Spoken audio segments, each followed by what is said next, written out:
I encourage all my viewers, black, white, in between, if you have access to it, to watch Black and Blue America, The Race Crisis.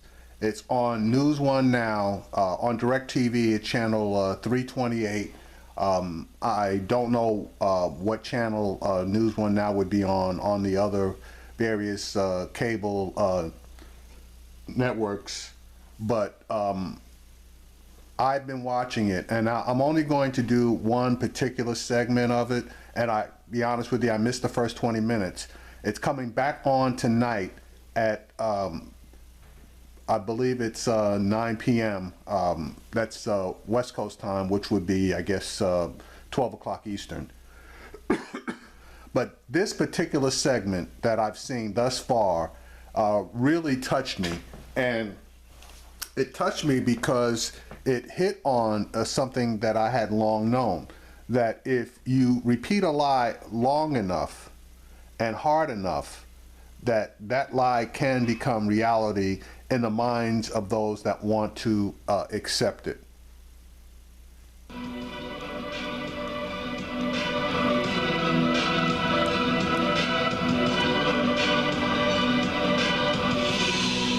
The last 3 years have seen constant attacks on Black Lives Matter activists by any number of people, but it is especially the case in conservative media. That continues in the aftermath of what took place in Dallas. Also, as protests rage across the country, here is a snippet of what is being said about Black Lives Matter.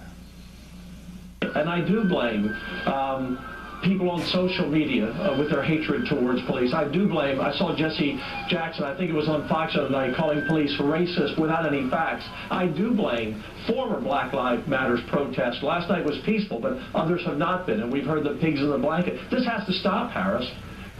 Okay, that was a tiny snippet of an interview that I guess Harris Faulkner from Fox did with Lieutenant Governor Dan Patrick.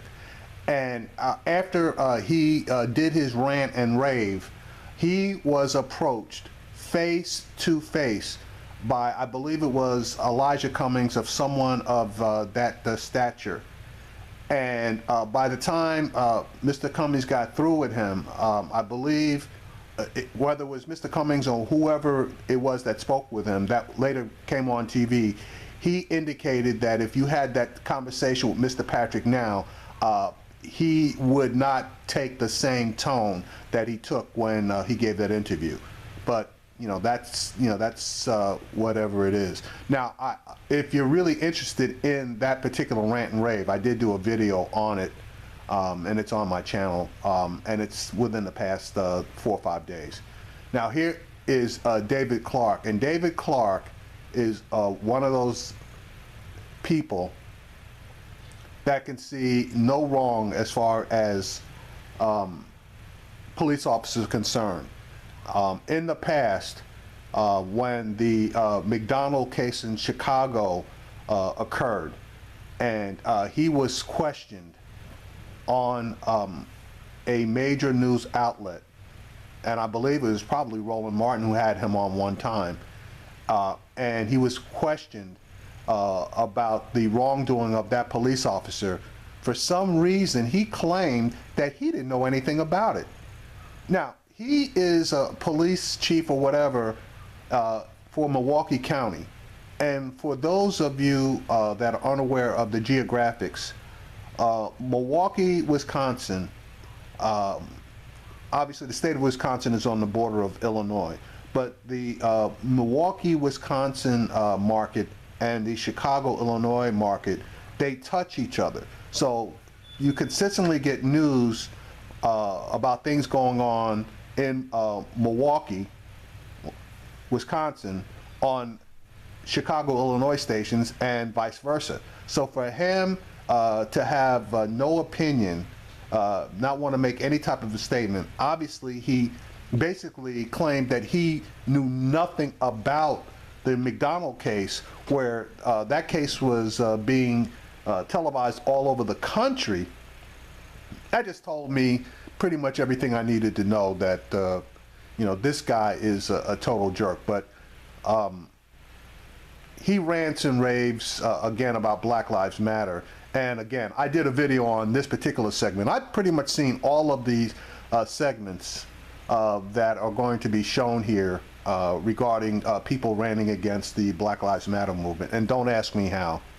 It is time for this nation to stand up with one voice and to condemn and shun this movement called Black Lives Matter. I would like to see the Southern Poverty Law Center place Black Lives Matter alongside those other hate groups that were mentioned, these black nationalist groups, the Black Panther Party, the Nation of Islam. It doesn't mean that those organizations will go away just because of an... Okay, the Black Panther Party, really? I mean, the Black Panther Party is in operation. It was basically reformed by people within this era. But really what he's trying to talk about, and he doesn't even know what the hell he's talking about, he really means the new Black Panther Party. Those are supposedly the people that have a quote-unquote violent doctrine, which they don't, okay? But what happens is people start to delegitimize these movements and marginalize them. This movement needs to be marginalized. We have looked at this stuff. We have peeled back the layers. We've looked at the data. We've looked at the research. None of their false narrative about the use of force, about the American police officer, can be proven. He's a liar. He's a liar. That's why 40 states have enacted laws which have helped, okay, as far as use of force is concerned. 40 states have enacted laws. Okay, and that's all because of the pushing, prodding, protesting of the Black Lives Matter movement. So for you to say that it's a illegitimate organization or movement is a crock of bullshit. Now, this Rudy Giuliani one, and again, I did a video on this one too, if you're really interested in seeing his entire rant and rave. And then I did a follow-up video because the people on CBS on the panel pushed back on him. So Fox had him come on, and he did a rant and rave about how biased CBS was. But anyway, you can listen to the clip. But I encourage you to go back, not to the full CBS video, but to the Fox video, where you can see how crazy this guy really is. When they talk about killing police officers. But they don't. And they sing, oh, they sure do. They sing rap songs about killing police officers, and they talk about killing police officers, and they yell it out at their rallies, and the police officers... Mr. Mayor, what and the reality is, please let me finish. And when you say Black Lives Matter, that's inherently racist.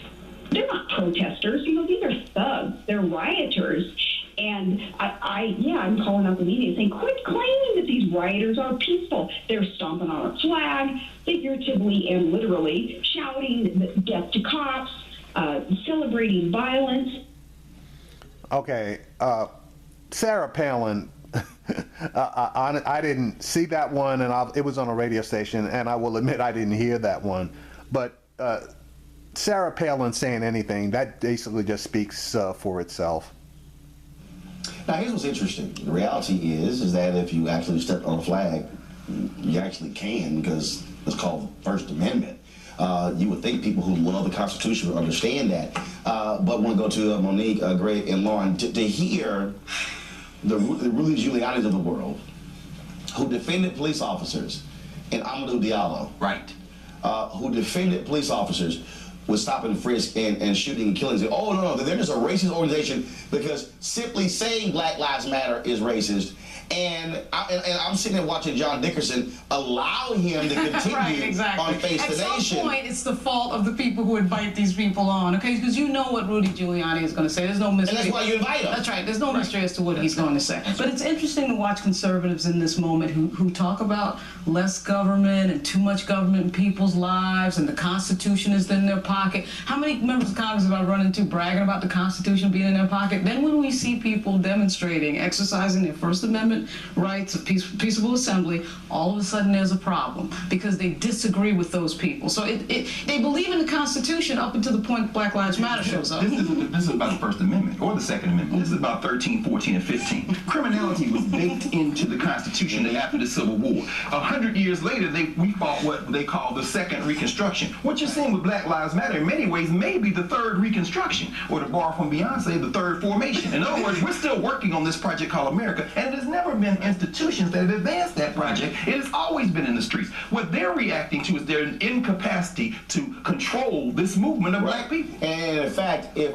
we actually went back and stripped away time in terms of 21st century and 20th century. That's right. What you were hearing from Sarah Palin, Right. Rudy Giuliani, Same thing. Bill O'Reilly, That's right. Dan Patrick, literally is the exact same thing, Monique, that was said about the NAACP, Yep. SCLC, and SNCC in the 50s and 60s. It's the same thing, but now the tail is wagging a dog on a much bigger microphone. And we have to realize that it's not just in some part media to blame. This is media-driven propaganda to get out a specific message in the face of all the facts to the contrary. Facts have nothing to do with the way that these shows are being casted, and it's to feed a populist base. The people who are sitting on their couches aren't picking these people to come on. Right. They have an opportunity to spend the 5 minutes putting facts out there, or they have an opportunity to put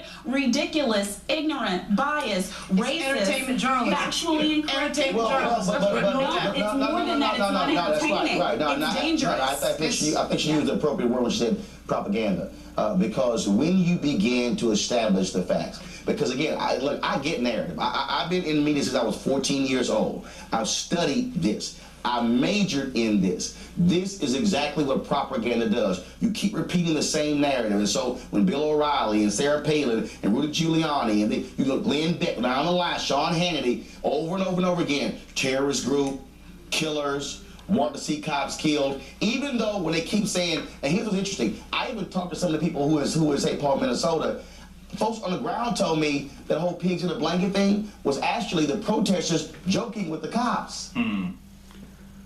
All right, you might not believe that, but I'm going to be honest with you. When that first went down, I had heard the same thing, to the point that the cops were actually chanting that same chant right along with them. But that part of the narrative wasn't pushed. Now, I wish I had access to the original full footage of that particular march, because I would in fact be able to prove it then. But I'm just telling you what my memory told me. Well, I mean, but that's what's interesting. No question. I mean, Roland, you framed it, brother.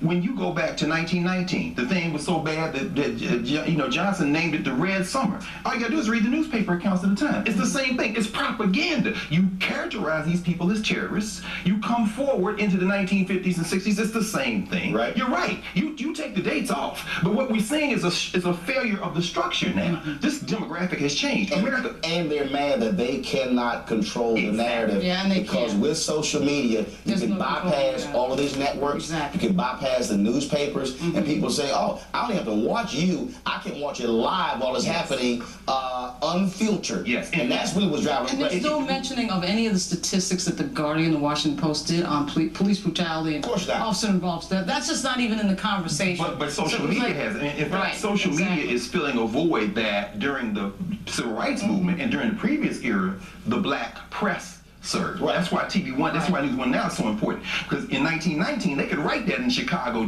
Tribune. We had the Defender. There you go. That's exactly We right. can't sleep on the media construct. We have a absolutely. Republican nominee that Right. was media propping. And who also said and- that I will be the president of law and order, Yes. which is exactly what Nixon said Yes. and what Reagan said. Hold tight. All right, so I thought that this particular segment was really, really important, and I'm going to upload this immediately. I invite you to share this as much as you can. And again, we're not talking about an organization, or not even an organization, because it's not an organization, it's a movement, okay, with people that have taken it upon themselves to try to foster the movement. but there is no president or chief executive officer, et cetera, for the Black Lives Matter movement. But you don't have to believe me. I mean, there is a website that you can go to look up information for yourself. I did do a video, and again, I keep saying I've done videos. I've done them, but you don't have to look at my video. Just go onto the internet for yourself. Black Lives Matter movement does have a website, which is, I guess, administered by the women in Missouri.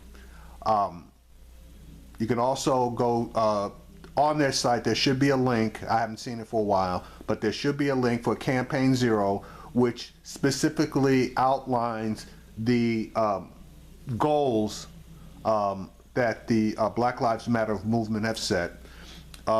You can also find out all of the organizations across the country that are affiliated, have some type of affiliation with Black Lives Matter, of which I believe last count, I believe it was 40 or so.